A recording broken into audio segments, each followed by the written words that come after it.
السلام علیکم ناظرین، میں ہوں عمار خان یاسر اور آپ دیکھ رہے ہیں فوکس میڈیا۔ ناظرین، پاکستان اپنے قیام کے پہلے دن سے کفار کی آنکھوں میں کھٹک رہا ہے، کیونکہ یہ وہ واحد ملک تھا جو نظریاتی بنیادوں پہ وجود میں آیا تھا، جس کے پیچھے نعرہ یہ تھا کہ پاکستان کا مطلب کیا، لا الہ الا اللہ۔ یہی وجہ ہے کہ پہلے دن سے پاکستان پر کبھی ثقافتی الغار، کبھی معاشرتی الغار اور کبھی پاکستانی عوام کو اس کے نظریاتی اثاثوں سے دور کرنے کی کوشش کی جا رہی ہے۔ اس سے بڑی خطرناک بات یہ ہے کہ پاکستان کے اندر سے ان کو ایسے وہ ان کے مددگار اور معاون ثابت ہیں جو ہر چند دن بعد اسمبلیوں کے اندر کوئی نہ کوئی ایسا بل لے کے آتے ہیں جو پاکستان کو اس کی نظریاتی اساس سے دور کرنے کی ایک کوشش ہوتی ہے۔ کبھی FATF، کبھی مدارس پر پابندی اور کبھی ڈومیسٹک وائلنس جیسے واہیات بل اور حالیہ کوششیں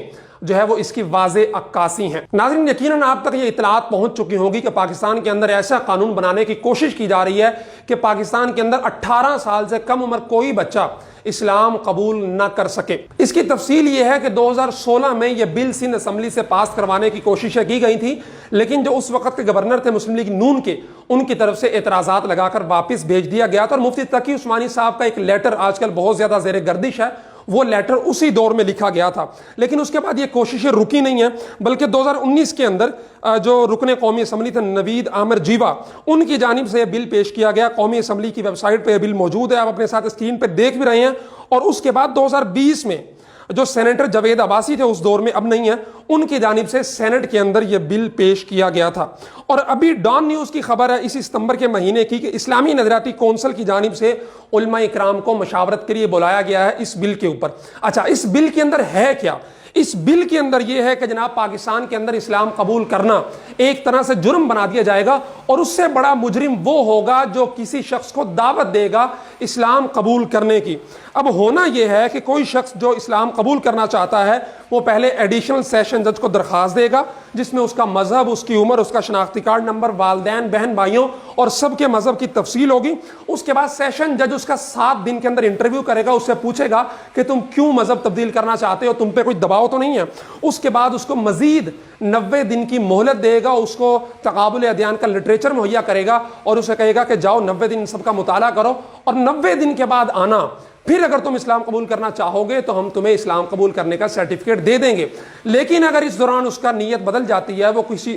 دوبارہ سے گمراہی کی طرف چل پڑتا ہے، تو پھر ہوگا کیا کہ جس شخص نے اس کو اسلام قبول کرنے کی دعوت دی ہوگی اس کو پکڑ کے جیل میں ڈال دیا جائے گا۔ 5 سال یا 7 سال کی سزا اس کے لیے اس بل کے اندر متعین کر دی گئی ہے۔ ناظرین، پوری دنیا کے اندر کہیں پر بھی ایسا قانون نہیں ہے کہ آپ کو اپنا مذہب تبدیل کرنے کے لیے 18 سال کا انتظار کرنا پڑے گا۔ دنیا بھر کے جو ادارے ہیں بڑے بڑے ریسرچ کے، ان کی ریسرچ کے مطابق آئندہ 50 سال میں اسلام دنیا کا سب سے بڑا مذہب ہوگا، لیکن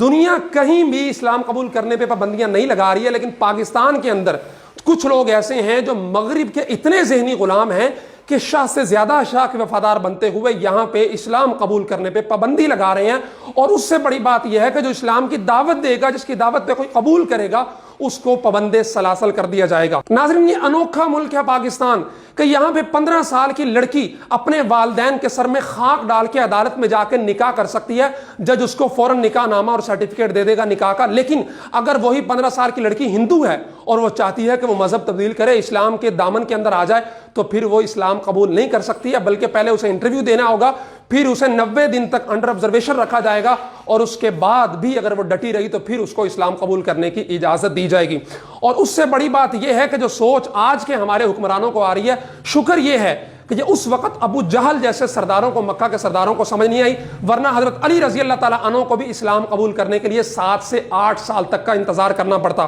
میں یہاں پہ ایک بہت بڑی مثال پیش کرنا چاہوں گا کہ اسلام کا سب سے بڑا دشمن سب کے نزدیک ابو جہل تھا، اور ابو جہل کو غزوہ بدر کے اندر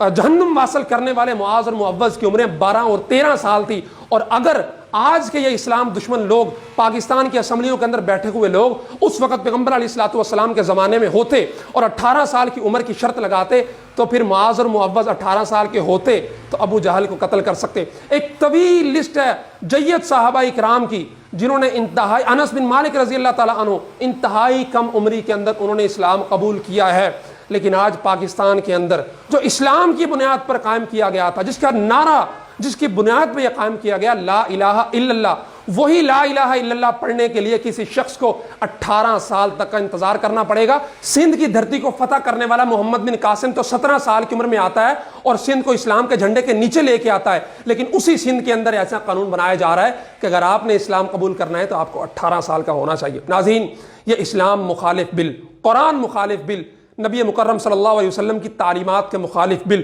جہاں ہو سکے اس کے خلاف آواز اٹھائیے اور حکمرانوں کو پیغام دیجئے کہ لا الہ الا اللہ کے بنیاد پہ حاصل کیا گیا ملک،